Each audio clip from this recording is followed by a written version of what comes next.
presidente Jair Bolsonaro participou da formatura de novos policiais militares do Rio de Janeiro.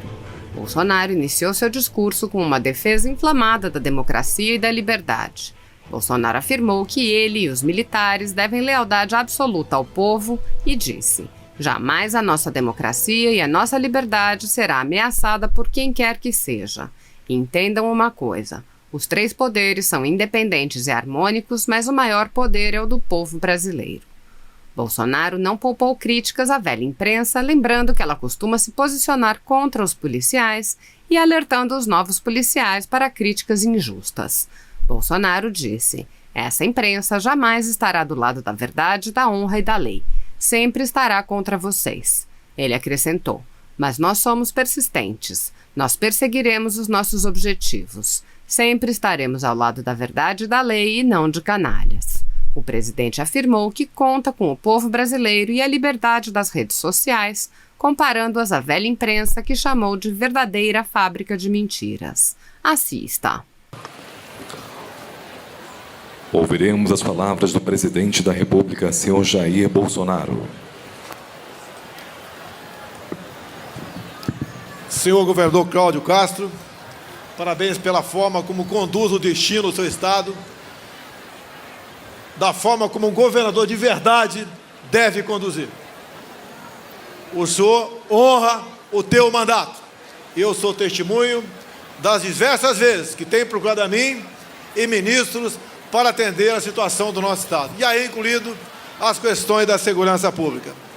Prezado Coronel Figueiredo, estou muito honrado com o seu convite. Estou muito feliz de estar aqui. Tenha certeza, cada vez mais os nossos laços de amizade e camaradagem se aprofundarão.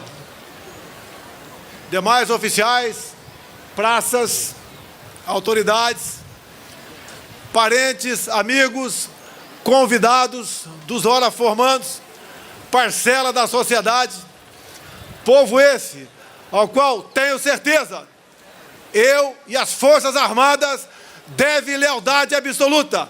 Jamais a nossa democracia e a nossa liberdade será ameaçada por quem quer que seja. E entenda uma coisa: os três poderes são independentes e harmônicos, mas o maior poder é o do povo brasileiro. Repito, povo a esse ao qual eu devo lealdade absoluta. Jovens formandos, homens, mulheres, cidadãos, o momento é de alegria. Venceram um concurso, venceram um curso. Hoje vocês são, de verdade, policiais militares da nossa querida Polícia Militar do Estado do Rio de Janeiro. Esse momento é de alegria. Todos nós que estamos aqui passamos por algo parecido. É inesquecível. O trabalho de vocês é um dos mais sublimes do Brasil. Vocês, além de jurar na verdade, oferecem a sua vida pela vida de terceiros e pelo patrimônio também. Isso realmente é mais do que sublime. Não esqueçam de uma coisa: por muitas vezes vocês estarão só, terão apenas Deus ao seu lado. E assim sendo, se preparem cada vez mais. Simule as operações que podem aparecer pela frente, porque uma fração de segundo está em risco a sua vida, de um cidadão de bem ou de um canalha defendido pela imprensa brasileira. Não se esqueçam disso. Essa imprensa jamais estará do lado da verdade, da honra e da lei. Sempre estará contra vocês. Pensem dessa forma para poderem agir. E não se esqueçam de uma coisa: tem uma passagem bíblica que cai muito bem para esse momento, porque nós somos militares. Diz Neemias: temos que enfrentá-la sem outra coisa a não ser a preservação da própria vida, em especial dos mais idosos e dos com comorbidades. Pararam. Imagine se a Polícia Militar tivesse parado. O caos que não seria o Rio de Janeiro. Imagine se o governo federal não tivesse apresentado auxílio emergencial para atender 67 milhões de pessoas no Brasil. O caos que não teríamos aqui. Isso não é reconhecido pela imprensa. Não esperemos da imprensa a verdade. Jamais eles estarão ao lado dele. Eles sequer sabem o versículo João 8:32. Mas nós somos persistentes. Nós perseguiremos os nossos objetivos. Nós sempre estaremos ao lado da verdade e da lei e de homens de bem, e não de canalhas.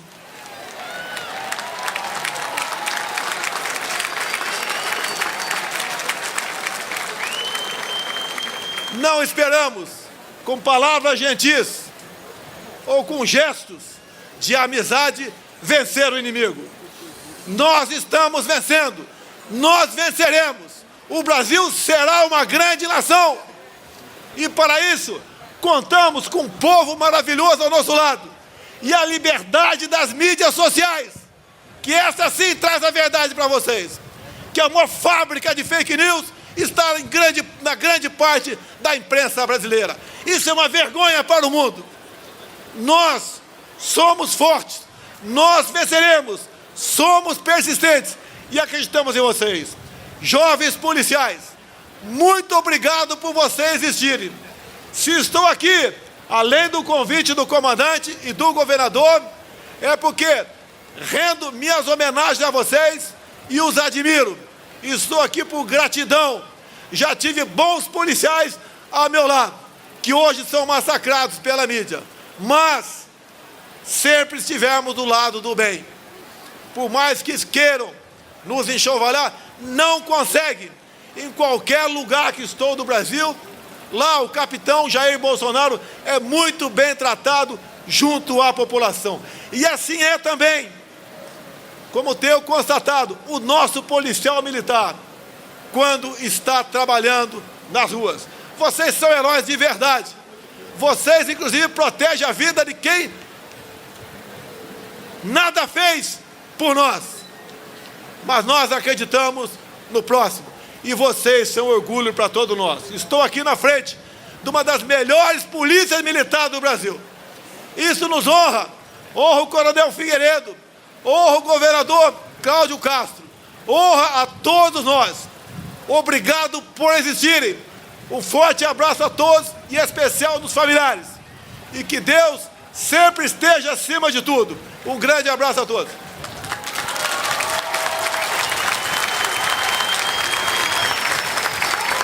Quero só lembrar que eu adorei todas as intervenções, são profundas e muito também indignadas sobre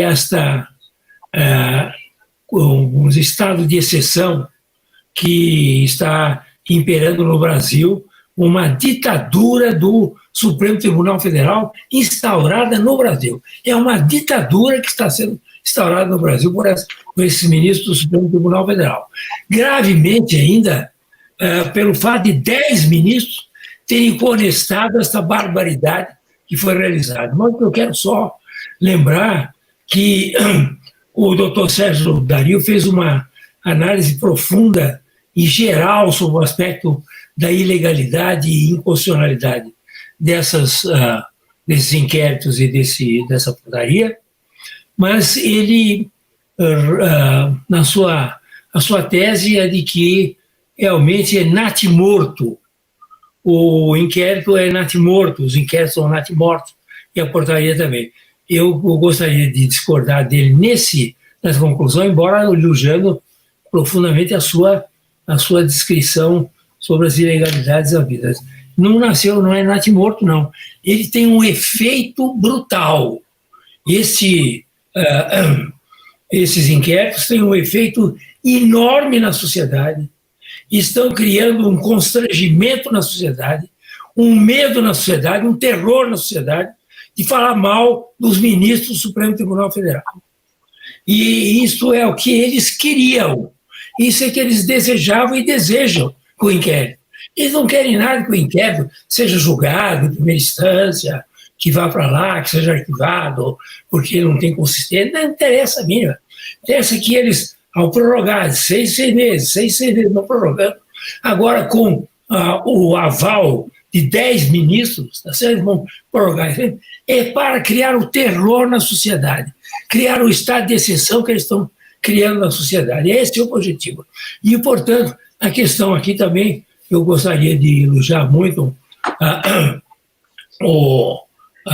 todos os que falaram a respeito desse assunto, principalmente o doutor Greco também, que foi muito claro na sua posição, e eles não é uma questão de um inquérito político, é um inquérito de autodefesa de todas as barbaridades que eles fazem, certo? Eles não querem ser criticados porque eles fazem barbaridades, hora para um, hora para outro. Uma hora eles vão lá e acabam com o COAF, congelam o COAF. Depois, outra hora, eles atacam o presidente da República. Outra hora, eles atacam o PT. Outra hora, eles atacam o Centrão. Quer dizer, eles vão de acordo com os interesses do momento, interesses políticos dele. De modo que não é uma política feita a esses inquéritos, não tem a finalidade só de atacar o governo atual. Atacar quem vier, conforme as convidências. O que eles querem é se autodefender, dizer, nós vamos criar todas as arbitrariedades e dominamos o país, porque eles dominam, o Supremo Tribunal Federal domina o país hoje, manda o país, dominação, aí no sentido bem político da palavra, dominam o país, tá certo? E não querem nenhuma crítica. E quem criticar, como foi muito bem explicado aqui pelo Paulo Faria, quem criticar, tá certo? É preso e usa com tornozeleira, tá certo? E usa o que precisar, porque realmente é um jeito que não pode ser criticado. É um Estado muito pior que o AI-5. Eles falam, eles querem voltar com o AI-5, eles vão perder. Eles estão praticando o AI-5. Esses inquéritos são um AI-5. Qual é a diferença deles com o AI-5? Pelas arbitrariedades e pelas violências que eles fazem contra as suas vítimas. E eles, vítimas, criam vítimas, tá certo? Porque não pode dizer absolutamente nada das coisas que esses ministros fazem com as suas famílias. Ao defender as famílias, estão dizendo porque a família também faz coisa errada, tá certo? Então eles sabem, que todo mundo sabe, está lá na Lava Jato, todas as denúncias de empreiteira, tem o nome lá de famílias dos ministros, tá certo? Então eles não querem isso, eles querem criar o terror no Brasil. Nós temos no Brasil hoje um estado de exceção por causa desses inquéritos e dessa portaria. É essa a realidade. E eles vão em frente. Eles vão agora prorrogar por mais 6 meses, daqui a pouco prorrogam por mais 6 meses, e assim vão até o fim do mundo, porque é um inquérito do fim do mundo mesmo. Então, eles vão até o fim do mundo fazendo esse tipo de arbitrariedade contra a sociedade brasileira. Nós não temos mais um Estado democrático no Brasil. É conversa fiada. O Estado democrático brasileiro está suspenso, pelo menos. Não, há uma suspensão do Estado democrático de direito no Brasil, enquanto viger esse tipo de conduta e de inquéritos e portarias do Supremo Tribunal Federal. Deixa eu só acrescentar uma coisinha aqui. A turma tá agoniada querendo solução, não é? Eu estou vendo a galera toda aqui mandando mensagem, qual é a solução, qual é a solução, qual é a solução? Eu vou até submeter uma solução a vocês, eu posso estar um pouco louco, né, com tudo que está acontecendo, mas a nossa única alternativa não é contar com o Senado, porque a gente sabe que ali é uma troca, né, de gentileza. Então, quer dizer que aí eu particularmente, junto com o senador, né, que começou o mandato ano passado, nós propusemos o impeachment do Gilmar Mendes, e obviamente que isso não vai andar, né? Então, nós temos que ter, na verdade, mecanismos populares para que a coisa funcione. Então, a minha sugestão, já que a gente tem que ter uma sugestão, a minha sugestão, primeiro, nós temos que fazer uma PEC, um projeto de emenda à Constituição, prevendo uma iniciativa popular, obrigando o presidente do Senado a colocar em pauta os processos que digam a respeito aos impedimentos dos ministros do STF. Porque se não for assim, nós não temos os projetos de iniciativa popular para as leis, por que a gente não pode obrigar ao chefe do Congresso Nacional, ao chefe do Poder Legislativo, a fazer isso? Porque eles estão lá, eles são nossos representantes. Eles não são nada mais, nada menos do que nossos representantes. Mas de representantes eles não têm absolutamente nada. Então eles fazem aquilo que é do interesse deles, não do que é do interesse do povo. Então, primeira solução, nós temos que consertar a Constituição para colocar um meio um instrumento na Constituição para que a gente possa efetivamente colocar, para que o povo possa efetivamente julgar os ministros do Supremo Tribunal Federal. Segundo, me explica como é que funciona o sistema de freios e contrapesos com o Supremo. Cadê o checks and balances? Cadê aquilo que a gente fala tanto em faculdade, que a gente fala tanto em evento? Isso não faz de conta. Não existe o sistema de freios e contrapesos. A gente sabe disso, né? O Supremo controla todo mundo, mas ninguém controla o Supremo. Então, o que nós temos que fazer? Nós temos que também ter um projeto de emenda à Constituição criando uma corregedoria especial para o Supremo Tribunal Federal, não compostas por ministros do Supremo. Ou seja, tem que ser pessoas alheias ao Supremo Tribunal Federal. Aí sim, a gente vai começar a ter um sistema de freios e contrapesos. Ou seja, 5 pessoas escolhidas, 5 juristas renomados, escolhidos das instituições OAB, Ministério Público, Magistratura, Congresso, não importa. Mas que esses 5 sejam isentos, não façam parte da Suprema Corte e possam, inclusive, afastar os ministros. Todos nós passamos por corregedoria. Eu já respondi vários processos da minha corregedoria. Quem trabalha responde processo da corregedoria. Então, assim, às vezes os amigos, né, que são novos do MP vêm reclamar comigo, Rogério, né, tem uma representação contra mim. Eu falei, amigo, seja bem-vindo à família, é assim que funciona. Então, a gente tem que se explicar com a sociedade. Então, por que eles não se explicam? Então, na minha sugestão, para acabar com a agonia da galera aqui toda que está perguntando quais são as sugestões, na minha concepção, são 2 projetos de emenda à Constituição. Um, efetivamente, fazendo essa iniciativa popular, né? Para que o presidente do Senado, se ele não cumprir com o papel dele, porque ele é prevaricador, porque ele não cumpre com o papel, tem inúmeros pedidos de impeachment no Senado. Por que isso não se coloca em pauta? Ou seja, quer dizer que as vozes dos senadores não valem absolutamente nada? Segundo, a necessidade já passou do tempo, na verdade, de se ter uma corregedoria. Por quê? Que eles não são passíveis de serem punidos administrativamente? Por que isso não acontece? Ou seja, eles não são supremos. Supremo, quem for, e se for, é o tribunal, e não as pessoas que compõem o Supremo. Então, eu estava agoniado, era para poder falar isso antes que vocês fossem embora, né, para que vocês pudessem até criticar também um pouquinho aí.